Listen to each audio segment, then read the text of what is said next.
What's up, everybody? This is Paul Critchley, president of New England Lean Consulting. Welcome to another episode of the New England Lean Podcast. Happy daylight savings time ending for those of us who partake. I'm always thankful for it when I wake up in the morning and I feel like I have this air quotes extra hour that I can go get a bunch of stuff done. And that's true right up until about 4:30 when it starts to get dark outside here in New England. And that is a true statement. So we have that to look forward to as autumn is waning and we've got yet another New England winter coming down upon us. But aside from that, things are going great. I'm really honored to welcome Jamie Flinchbaugh to the show this week. Jamie and I have known each other for many years. Jamie has more experience than I do. He's got about 30, so I'm gaining on him ever so slightly. He just released a new book called People Solve Problems, and we do talk about that in this episode. But he's also co-author of The Hitchhiker's Guide to Lean, which is probably 10-ish or so years old. And that was one of the very first lean books that I ever read. As I started getting more and more into this, of course, I started with Machine That Changed the World and, lean thinking, right? And all that kind of stuff where a lot of us start. But then I started to branch out, and Hitchhiker's Guide was one of those that I picked up pretty early. So thank you, Jamie, for writing both of those books. They're both great. I highly recommend either of them if you haven't read them. And like I said, People Solve Problems just came out a couple of weeks ago. So definitely, if you haven't already, go pick it up. I read it. It's great. So it gives a lot of really good insight into how problem solving kind of really happens and goes about and what the important parts are of it. I should also mention Jamie's also co-host of a couple of podcasts, Lean Whiskey, whom the other host is my good friend Mark Graben. So definitely hit that one up. I've been on that one too. So if you can't get enough of hearing my voice, you can punch that episode up. And also Jamie's on Happy Heuristics. So if you have extra driving time and you run out of podcasts to listen to, I would definitely punch either or both of those up and give them a listen. As always, I hope you enjoy it. I hope you get something out of it. Make it a great week, everybody. We'll talk to you real soon. All right. Welcome to the New England Lean Podcast. As I mentioned in the intro, big name, Jamie Flinchbaugh. Welcome to the show. How are you? I'm doing great. Thanks for having me. Always good to see you.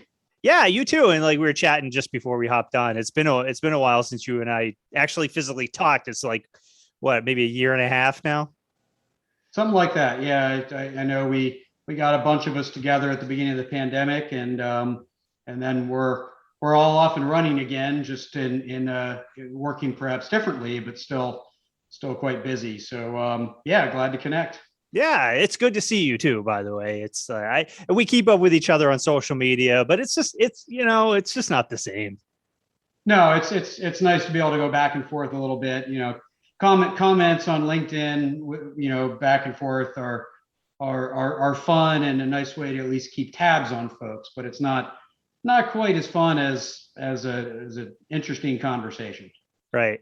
So congratulations. So I'll hold up your latest book. And throwback, I can see it in the background, but I got both. So I have the Jamie Flinchbaugh cadre of. That's the set. It's been a while since the Hitchhiker's Guide to Lean, but I'm glad to get a second book out, even if it took me well over a decade. Well, all I've done, Jamie, is co-authored a book, and that was like 6 years ago. And you can't see. I'll try to move over. For those watching, you can see my little Durant right there from Katie Anderson. And that's my goal, is to finally write my book, which is admittedly going very, very slowly.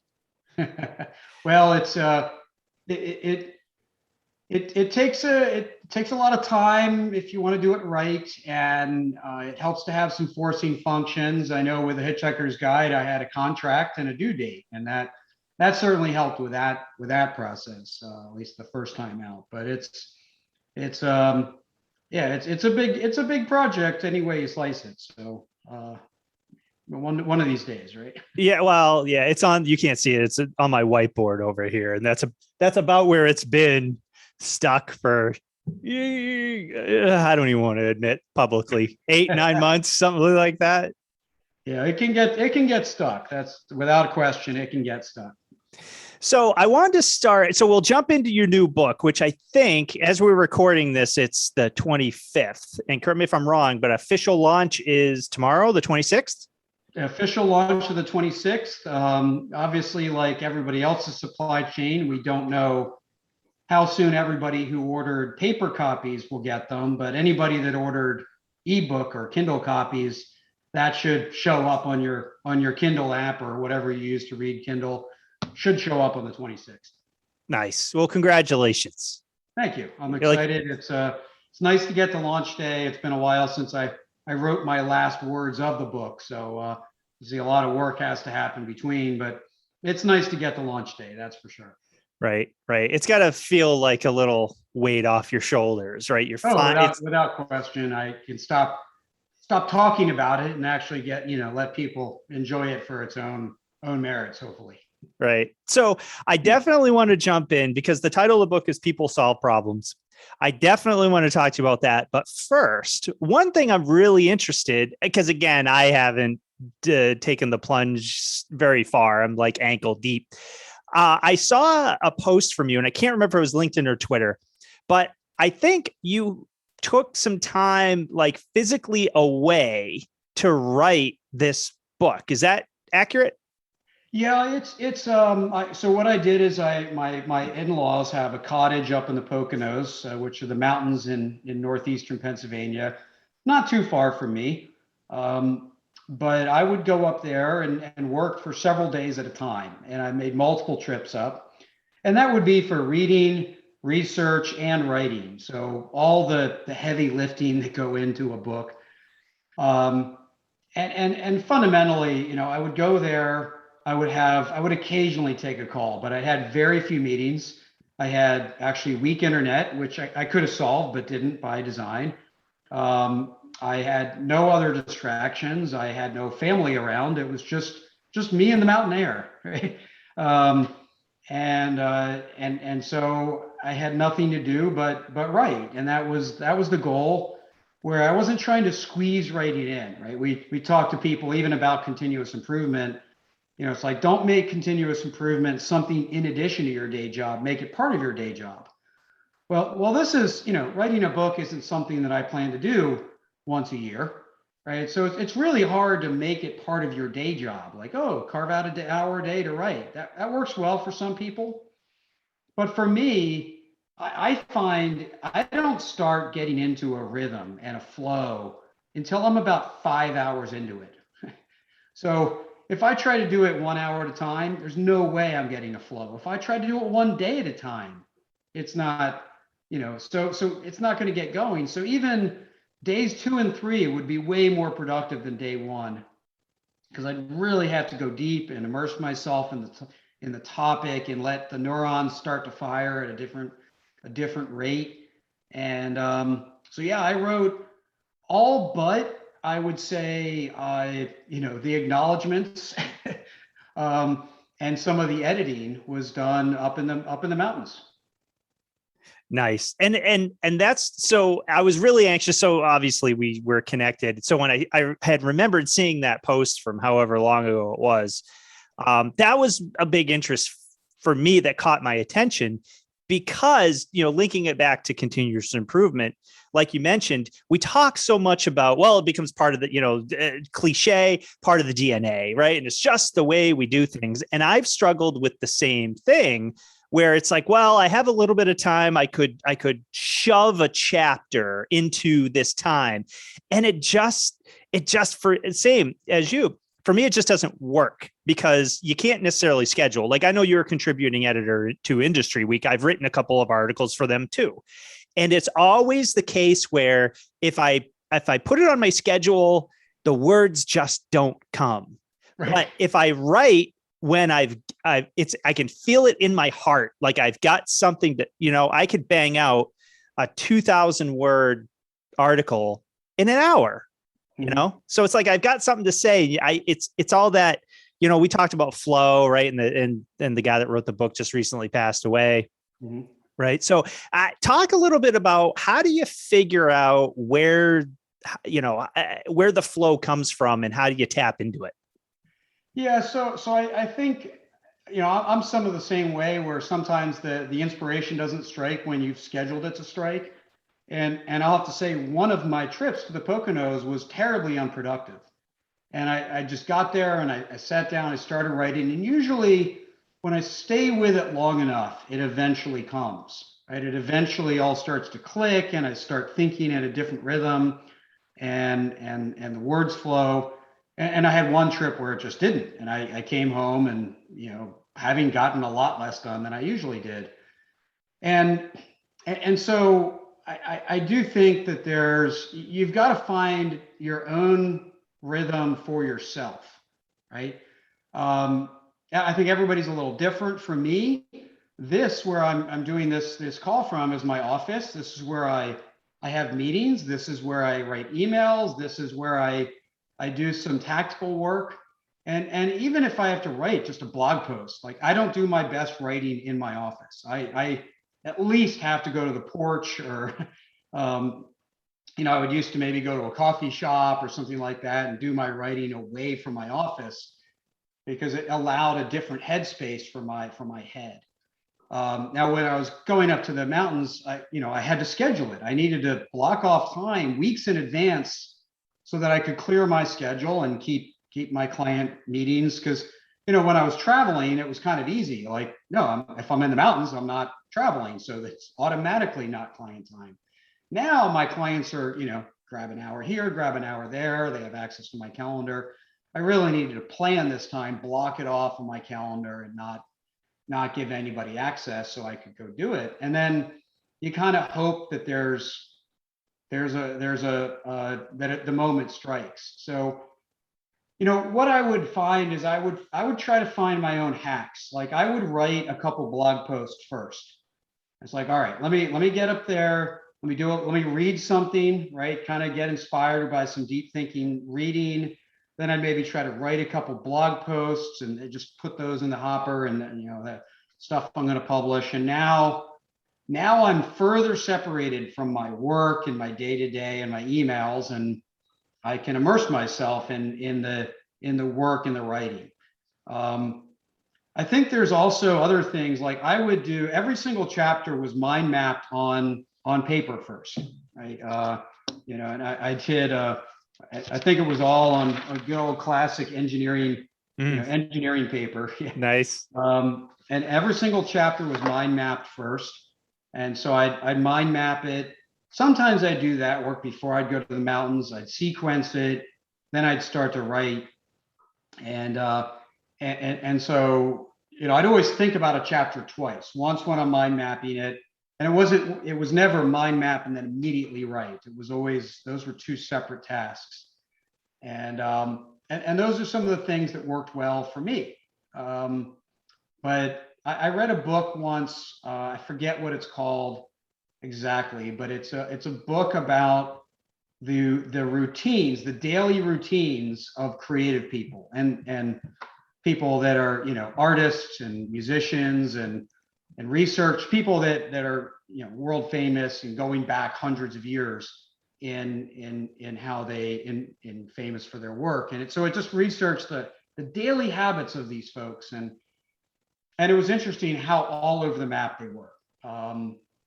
They all had something that worked for them. Some of them did most of their work at 1 a.m, and some did it from 9 to noon, and then they were done for the day. That's all they could muster. And you got to find the right rhythm for yourself. And I think that's, fortunately, I've done enough work in this where I figured out some of the things that work for me, and I don't fight it. I just I just tap into it. Mm-hmm. Which is great advice, I think, and a great segue into one of the things I took away from reading your book. So, and again, thanks for the preview copy. Because I think, I forget the words you used, but I think it was tool agnostic, right? Mhm. Right. Yes. So, and that was one of the big things, because one of the things I try to do when I'm helping coach a client is, listen, there are certain tenets of lean and continuous improvement that you want to remain true to. But at the end of the day, whether it's A3 or DMAIC or 8D or 7 diamonds or right 5, whatever it is, pick whichever one works for you and then use that one. It's not necessarily prescriptive, right? It's not like lean says, like we hear this a lot from clients about ISO. Well, ISO says we have to do this. And I'm like, no, it doesn't. The standard does not say anything about that. Your quality management system might, but that's Right. a little bit different thing. So can you talk a little bit about that within the context of your book? How do you approach the tools versus, how do you coach people to problem solve? Yeah, so I think the tools are important, and but it's generally not what's holding people back. And I use the analogy of you can get a trainer to teach you how to properly lift the barbells, but if getting to the gym is your problem, then then that's not going to help you, right? And I've invested more since I've been off the road, not traveling, in good health equipment that I can use at my house. But for 20 years, I was on the road every single week. Having a home gym was kind of a useless thing, except for the 2 days a week, 2 days a month I could use it. So so actually learning to do body weight exercising was more useful to me because that's fit the environment that I was in. So the point is that I don't think there's one right answer. And some of the best problem solvers that I've ever met use different tools than I use. Now, in my coaching today, most of the clients I have are already well on their lean journey. They have internal thought leadership, which means they're not asking me to introduce them to a set of tools, right? They already have tools, and I could tell them they're using the wrong tools, but you know, that's just what do I want them to use? What am I comfortable with? And I might like my tools better than their tools, but by no means are their tools the ones holding them back. So I like to focus on then what is holding them back, what is preventing further progress, and it is the other things. It is the things around it or through it, right? So the skill, just like, okay, you have better dumbbells than I have. Well, proper lifting technique makes more difference than what tool, what barbell you're using, what equipment you're using.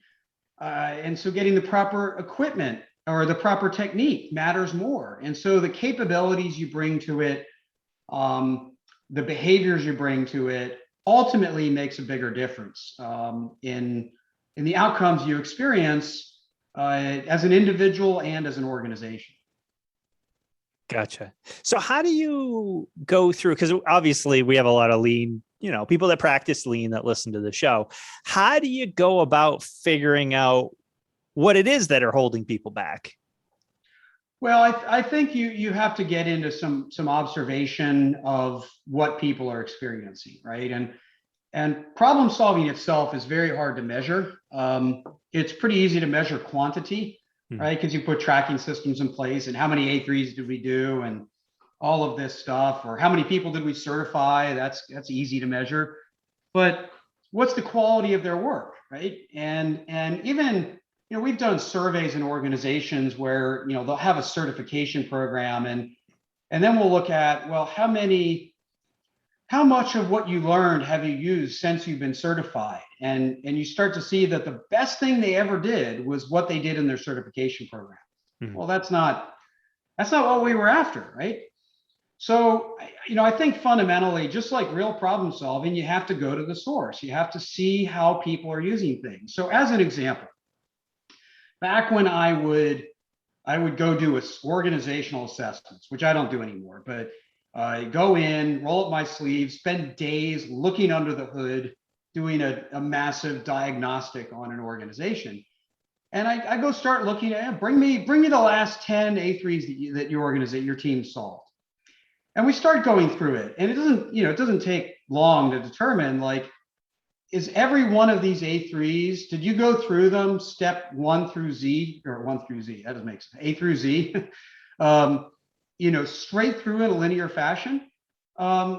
you can kind of, you can read enough of them, you get a sense that there's no backtracking in them, right? They just like filled them out, and whether, even if they were digital, right, where there's no footprints left behind from an eraser of somebody, undoing some of their work, you can kind of tell, like, this feels really, really linear.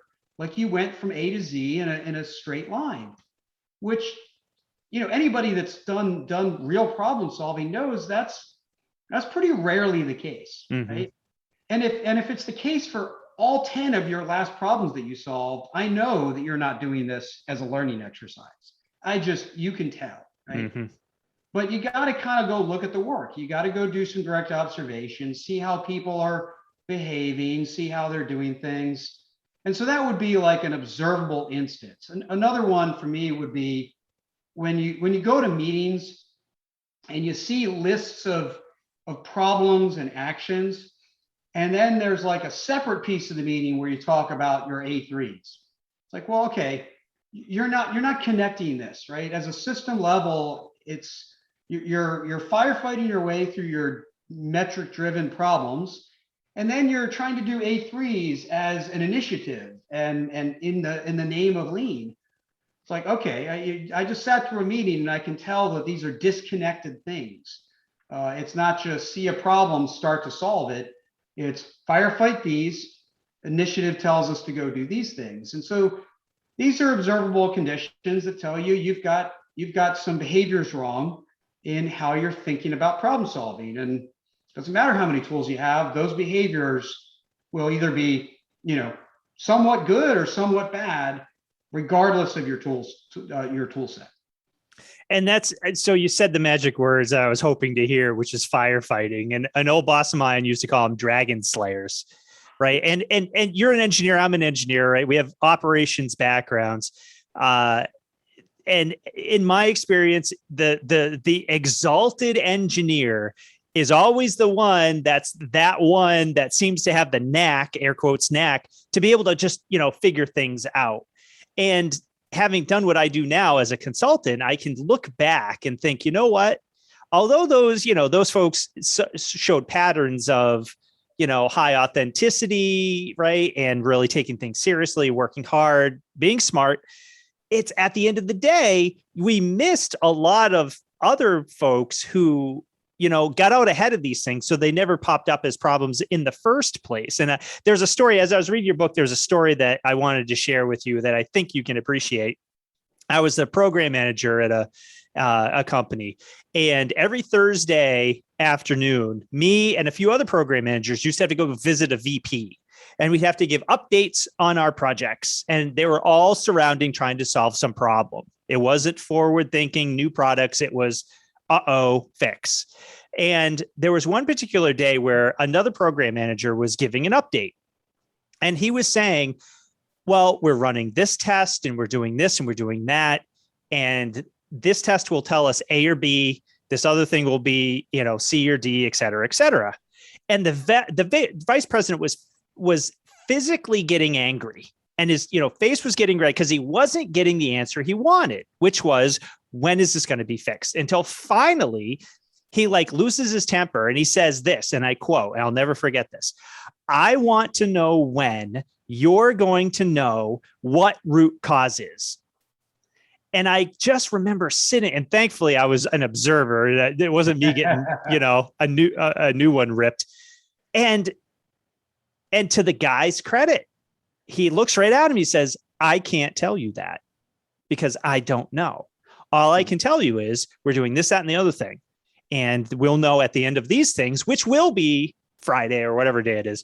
Then here's my plan. And I remember thinking, that guy got it right. That's the right way to do it. However, at the same time, I can tell you, looking back at my career, very few, if any, instances I can think of where a director, VP, president, CEO allowed that method to get used. It was always go, go, go, fix, fix, fix, and then keep moving on. Yep. Yeah. And that's the myth of the fix, right? Is we we fundamentally measure problem solving, although we don't actually have a metric behind it, but we evaluate problem solving by how quickly we come up with an answer. And coming up with an answer isn't the outcome we're looking for.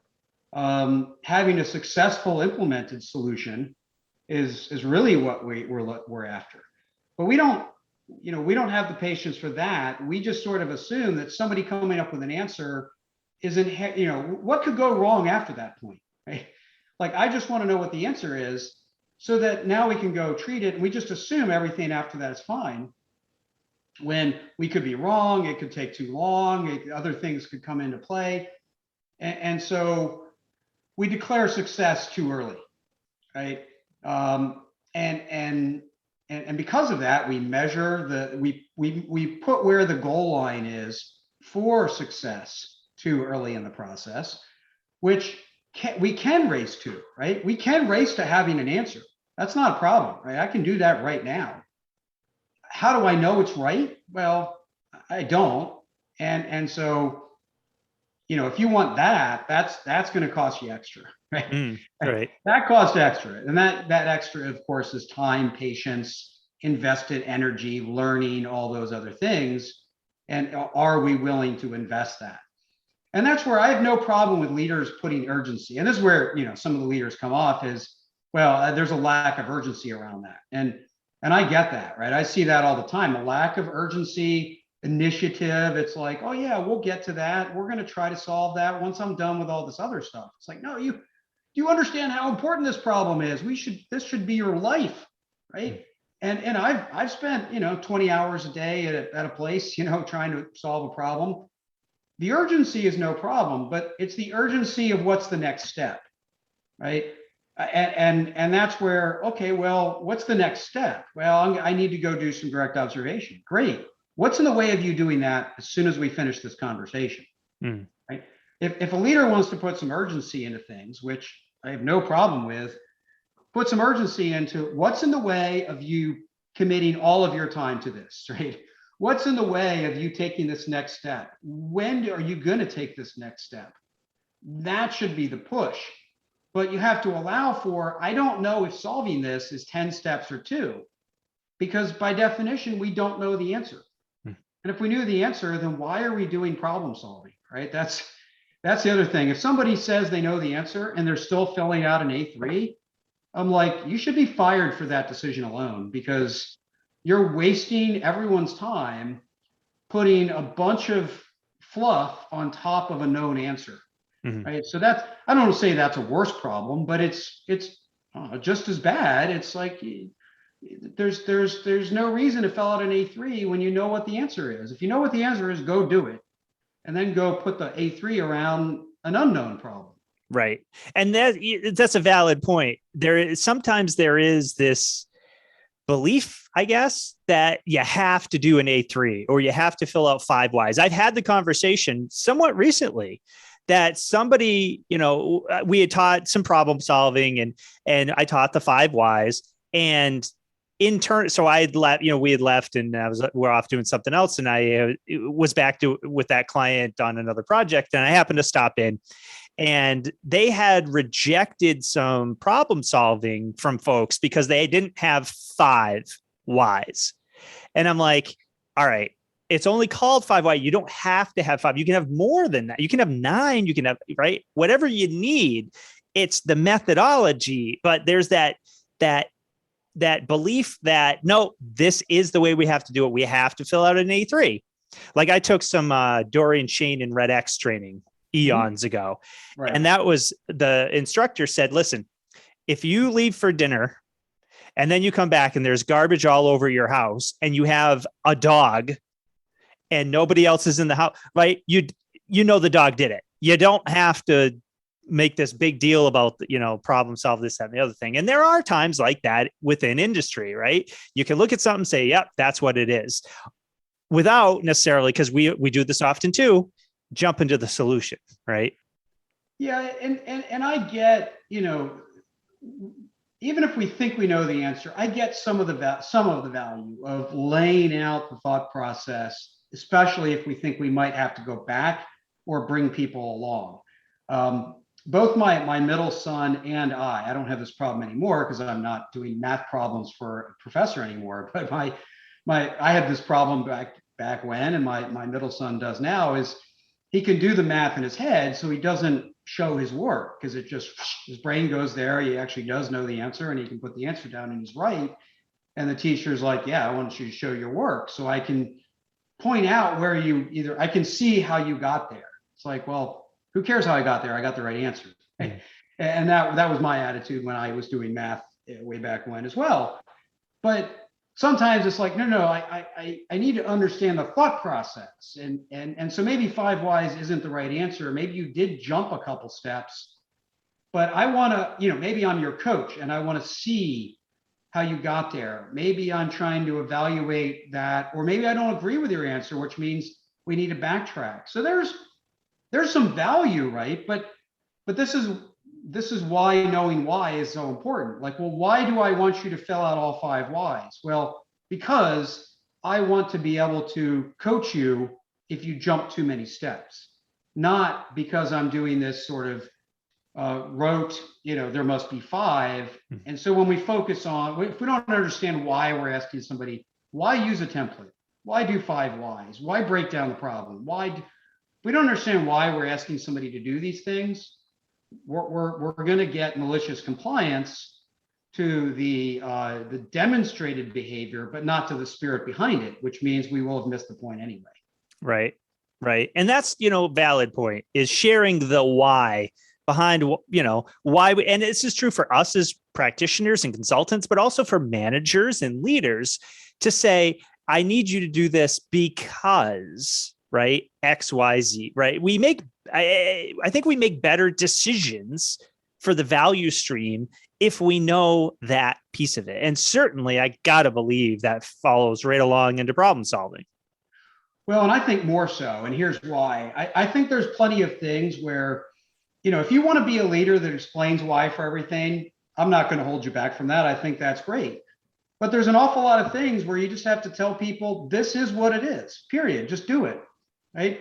So, I'll see organizations. I follow along. I do more than follow along. I'm pretty deep into cybersecurity and what organizations need to do that. And partly that's as a board member, and I pay attention to those things. But there's a bunch of things where it's like, this is the new cybersecurity policy. I don't need you to understand why, but you have to use multi-factor authentication, period. Just that's it. Don't, why? No, just do it. Just, but with problem solving, here's the reason, is that by definition, there's open degrees of freedom within that work. That is what problem solving is. It's not a predetermined path. There are open degrees of freedom. The individual has to choose pathways as they get into problem solving.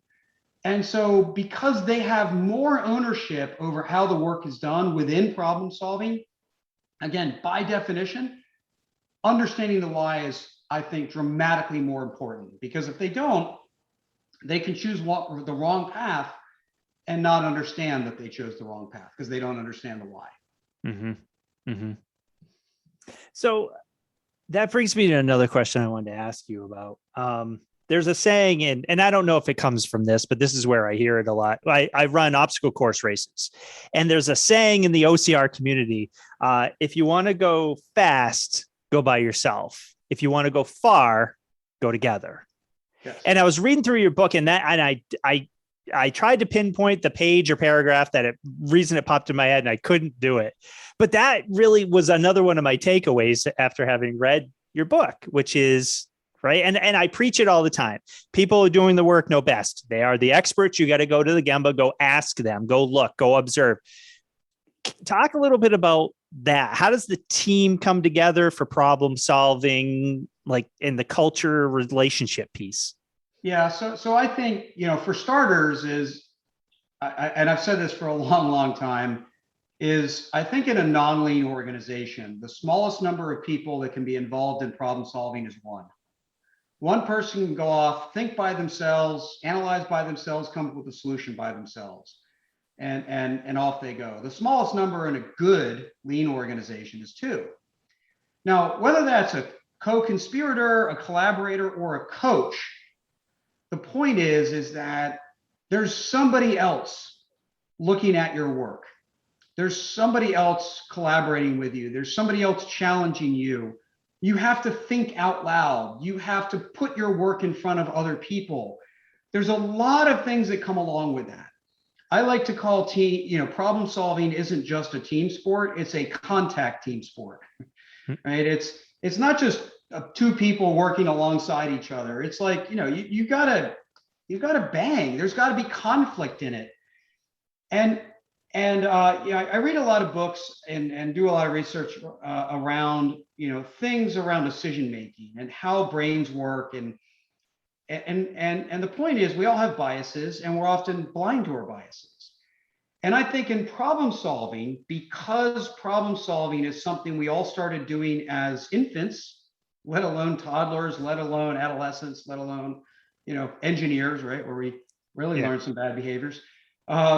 We've built up all sorts of blind spots, good habits and bad habits that we're unaware of. And so there's no way that we can fundamentally, uncover, what our biases are, what our blind spots are, without other people. Right? And so now I want to be super clear is that this doesn't mean, because this is what the default mechanism that people jump to is that every problem solving effort is a weekly 1 hour scheduled team meeting. And it's like ka-chunk, 1 hour every week, we make a little bit of progress and everybody has to be present for every meeting. Like, no, that's not what this means. This doesn't mean that everything's a meeting and everything's a group and everything's, and we need a facilitator for everything. It just means that the minimum number isn't 1, it's 2. Whether it's a coach, whether it's a leader just sponsoring you and challenging you, whether it's a co-conspirator, whether you socialize your problem and put it in front of people and invite them in. There's no one right way. It could be all of those things, but if you are doing problem solving with your head down and nobody else is invited into your problem solving world, you are going to be a victim of your own biases and blind spots. And so there's a bunch of other reasons that come along with it, but that to me is the minimum reason why problem solving can't be a solo activity, should not be a solo activity. Mm-hmm, mm-hmm. And and I'm sure you have too, seen it happen so often where it's on somebody's to-do list. And just like you said, it's, they'll go sit in a conference room or whatever, and then come up with some whiz bang idea and put it into place. And they're already, 5-8 steps down the path, and it doesn't work. And then they're back to square one. And it falls into that, what I call the shotgun approach. I've been in meetings as an engineer that, there's a whole group of us, but we're all engineers, right? It's our team, our group. And up on, our boss is writing up on the whiteboard. Okay, here's the problem. Now, what do you guys think? We'll brainstorm, throw all these stuff up, and then he'll assign action items. And and I'm thinking of a specific instance, but in that organization, that's what problem solving looked like. And I look back now and I cringe thinking, because we're the only ones in the room, we weren't asking anybody else. I mean, I'd be kind of okay with it if we had disseminated and then go to the floor and say, hey, Joe, Sally, whatever, here, what are you thinking? What do you know? We didn't do that. We would come up with ideas and then we would run them. And it just, and now looking back, like I said, we worked hard on this thing for like 6 or 8 months and just couldn't figure it out. And it's like, you would think that the light bulb would have gone off at some point to say, hey, maybe we ought to go ask, the people who run these products every day. And that, just to be, to provide the counter, is that there's also a chapter in there about integrating intuition. It's not to diminish the value of an individual contribution with a moment of brilliance, right? I still fully believe in that. And it could be, working on a problem, somebody has an aha moment in the shower or driving to work or on a hike, which is one of the places I like to have them. And I routinely, as I do my coaching when I work with executives, is we'll have a coaching conversation, and then we have our next one. I'm like, I've been thinking about the problem and I had this new thought, right? There's nothing wrong with the individual inspiration, moment of brilliance. It's not that individual talent should be squashed or diminished. And because the team didn't come up with the idea, it's not a good idea. It's just making sure that again, we're not in a vacuum. We're not blind to other inputs. We're not blind to our own weaknesses and biases, right? Because those things become very real and become an impact. And the more often you do it, if you do your own problem solving in a vacuum, time after time, you will have reinforcing mechanisms that convince you that you're right all the time, and you'll never improve as a problem solver. Right. And yeah, exactly. And in my scenario, certainly groupthink takes hold, and just it's right, all bad things. And Elizabeth Swan, who we both know, she's been a guest on the show, and she talks about the theta waves. And one of the things she asked is she did it to me on the show. She said, "Where do you have your best ideas?" And I said, geez, honestly, it's usually when I'm mowing my lawn, because it's kind of like my zone out time. And she said, well, yeah, she goes, when we do this, we'll run this in a workshop. It's always, shower, on a run, at the gym, cooking dinner, whatever. She goes, it's never once yet been when I was sitting in a conference room with, right. So there is that. I think that sometimes, again, there's this inclination of the theater of problem solving and what it's supposed to look like versus how it might actually come about. Yeah, and I like that word. The theater of problem solving is that there's an analytical side, there's a structural side to it, and there's an intuitive, creative side to it that you can't always control, which is why you want to allow for that open space and that sort of freedom to connect, reconnect, and separate from the problem solving effort. It's one of the reasons that when I do go for a hike, I don't listen to podcasts, right? So, I have to, like, driving, I'll listen to podcasts because I actually don't want to go so deep into my head that I lose track of what I'm doing. So it's good. Podcasts are a great tool and company while I'm driving. But when I'm hiking, like, I want to be able to think big thoughts. I want the freedom. I don't even listen to music. I want the freedom for my brain to go do what it needs to go do.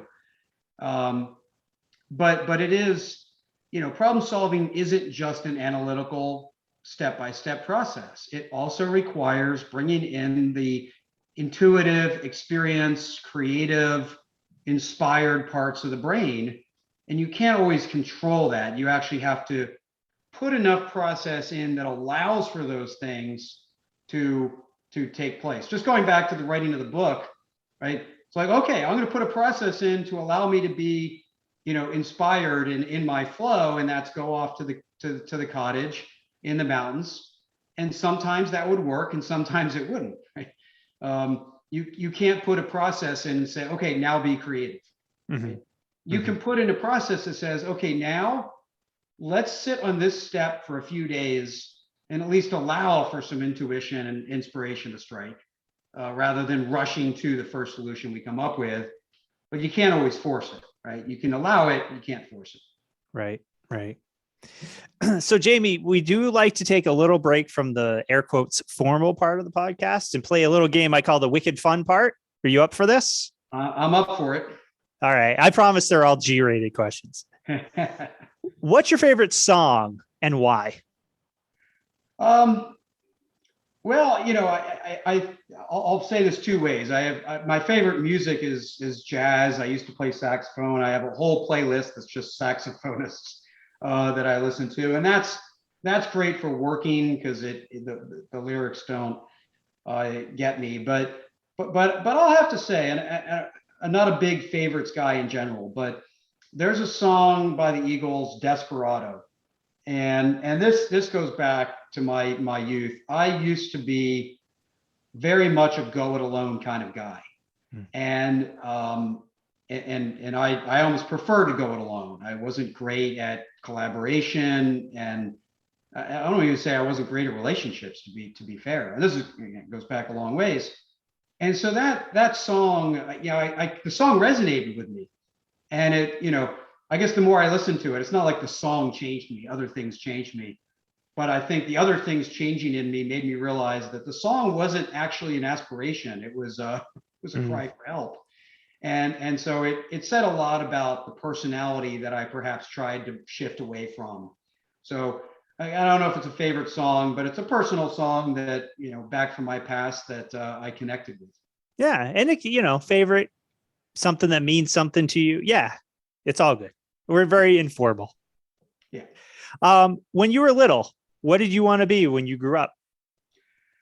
I think I don't remember honestly, but I think I wanted to be an astronaut. It's a pretty cliche, but based on when I was growing up, I mean, I had a telescope. I looked at the moon. I looked at planets. I had, I don't have them anymore, but sometimes you have those big books on your bookshelf, like I do.